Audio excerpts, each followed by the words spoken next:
Strait of Hormuz could be shut is a threat that Iran has made several times in the past, but it is now beginning to act on it.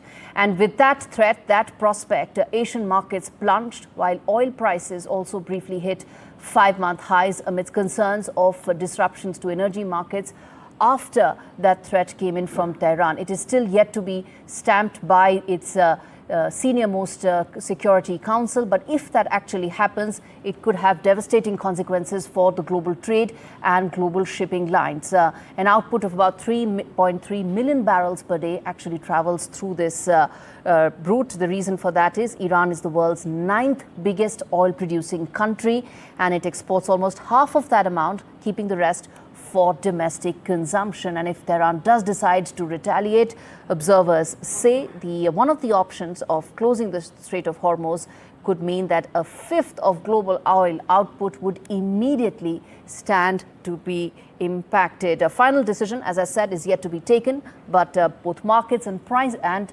crude market have reacted to that. But the response has been largely subdued so far, simply because it is yet to be stamped out by its senior-most security cabinet. Now, to understand the kind of impact this could have in terms of what it means for India, let's quickly now try and decode that for you viewers in terms of what this would mean for India if at all Strait of Hormuz actually is shut. Let's put some of those points for our viewers to understand that India right now is shielded to a large extent, but it's not immune. It's not immune from a crude shock, if at all, that Strait of Hormuz actually gets shut. Now, why is that? Why is India immune to some extent? Because a lot of its crude basket is now extremely diversified, and more than a third of its total crude actually now comes from Russia, something that has happened in the last 3 years ever since the Russia-Ukraine war started, and India was able to buy the discounted Russian oil, which now accounts for 35 to around 38% of its overall oil demands. And the most important part is that the Russian crude oil does not go from the Strait of Hormuz. It actually is shipped to India through the Cape of Good Hope. So this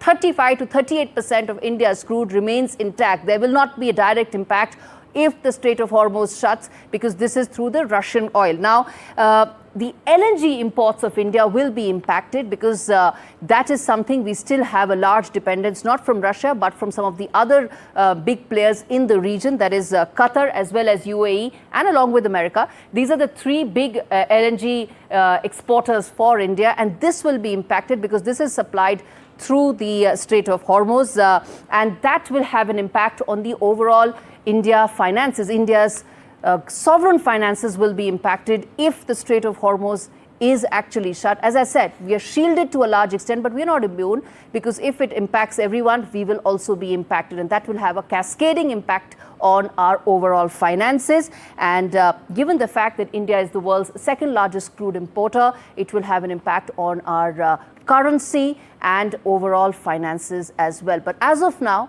viewers, I repeat what I said, which is that we are largely shielded. But if it gets worse from here, we are not immune to it. And that's exactly what the Petroleum Minister also said, Mr. Hardeep Puri. Listen in. We had diversified the sources of supply, and out of the 5.5 million barrels of crude oil that India consumes daily, about 1.5 and 2 million only come through the Straits of Hormuz. We import roughly 4 million barrels through other routes. And our companies, the oil marketing companies, have enough stocks.